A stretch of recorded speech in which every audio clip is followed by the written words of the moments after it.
went and shared. So I'll just hit some highlights for you all. This is our quarterly report that we do for you all. I do want to point out on the front page, we had this quarterly report, covers October 2022 to December 22. And we had 506 client consultations in those 3 months, which is a hefty number. And then we had over 120 programs happen. And we always have that plus because we include our 4-H club meetings on there, and some of them, like our STEAM clubs, may meet a lot more than we have reported on here. They meet 2 to 3 times a week, so it's busy. And I'll hit some of the highlights on the nutrition education section. It's kind of cool. You know, we go in and do these programs with young people, and you never really know, does it stick, does it not? Well, one young person in one of JJ Goldsberry's classes actually created a computer program based on what she taught them. So if that's not proof of things sticking and making a difference with these young people, I don't know what is. So pretty excited about that. I also am happy to announce that I had 2 volunteers this year get nominated and awarded state 4-H volunteer awards. So there were 2 of 10 in the entire state of Indiana. So we have good people in Lawrence County doing amazing things, which we all know, but they're getting recognized for that too, which I think is very wonderful. The health and human sciences section, I think you all hear this time and time again. Mental health and social emotional learning are a challenge right now in every facet of life. And that is something that our health and human sciences educator gets requests for programming on just about a daily basis. So she talks in here about one of the ways that she's gone about and she's actually she used to be a counselor, so she's a very, very good person to have in this role. And her section goes into talk about how we've taught some self-awareness, and we're getting ready to roll out some on relationship skills and responsible decision making, which I know when we talk about that seems so basic, but get in those classrooms right now. Get out in the world. It's not as basic as it may seem to some of us. It's a high need area. On our agriculture and natural resources section, Affiliates had a really successful program that started in 2017, and it's been an annual program since then. The need is that we have great farms and producers in this community, but we have dwindling numbers of large animal vets that'll go and make farm calls. Well, if you're in a situation where you need a vet, you need the knowledge. Like, you can't just wait around for that till somebody from another county comes if they're even willing. So this program, the goal is to equip these producers with things that they can do without a veterinarian. That's gonna save them a huge cost, not having to have that house call, and maybe save an animal's life, save all kinds of stuff going down the pipe. So a great program that's been happening. This one this year focused on like post-calving, what's gonna happen whenever that animal hits the ground, what do you need to know right then. And then she also had a cattle and canvas program, which is a brand new program.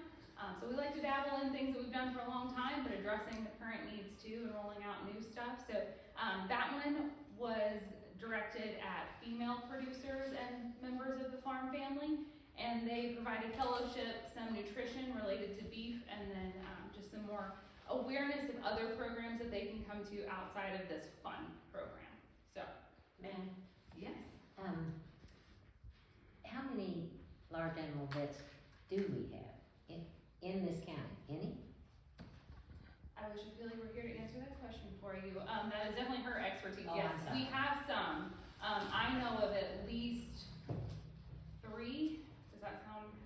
That would be my guess, that have offices in Lawrence County. I didn't even Yeah. know. I didn't know that we had any large animal. And 2 of those are within one office. Is that I Bruce- know of. Yeah, Bruce would be one of them, and he's one that partners with her on this one, and Dr. Ellen Burcham is in his office as well, and then I think we have Dr. Ashley Armstrong, and there may be more that Okay, thank you. that I'm not remembering, but yeah. Thank you, that's close enough. Yeah, and then you can see all of our numbers on all the different types of programs that we have hosted over the last quarter, so I'm happy to answer any questions or take any feedback. Is there a program for young people to learn basic business skills, keeping a checkbook, making change, things like that? Yeah, so I have hosted programs before, and they don't always sound that appealing.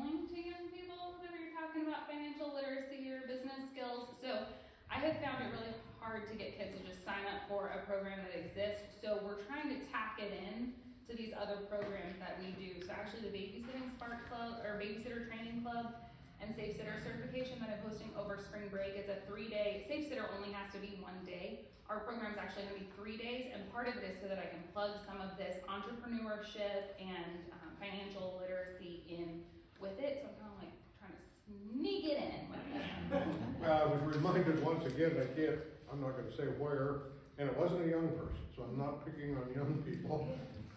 There needs to be, I think, something taught, you know, how to make change. You know, if the cash register goes down, I'm not sure some people can even count change, so. Yes. They can also join my junior leader program and get lots of experience with the junior leader food stand at the fair. That would be an excellent opportunity. Yes, so no, I've had trouble getting kids to sign up, so we try and sneak it in other places. Yeah, it's definitely a need, a well-identified need. Yeah, sure, go ahead. Amy, aren't there some things going on through the Career Center, or where am I hearing that it is becoming? Sure, well, speaking as a former family consumer sciences educator, there's financial literacy built into several classes that are offered at the middle school, junior high, and the high school level. But again, if a student has a chance to take an elective, there's a whole lot more things that sound appealing than financial literacy or personal financial responsibility. So it's added into a lot. There's current legislation to require a financial literacy course. I knew I had been seeing something about that. It's Yeah. very, you're right on top of it, Jen. Yeah, I say public education is definitely aware of the need and the skills gap, if that's what you want to call it, that we're seeing with the ability to manage money. Thank you. One thing I did hear about too is you had that one class, so there was multiple classes going on, one school's on the vaping Yeah, and the tobacco use, yes, that went well. good, glad to hear it. I'm hoping that that'll be in your next quarterly report. I think that may be what Grace features. So yeah, she did tobacco cessation and vaping prevention program with the 6th graders at Shawswick Elementary. So glad to hear it. Thank you. Well, Yeah. Thank you very much. Yeah, thank you all for your time.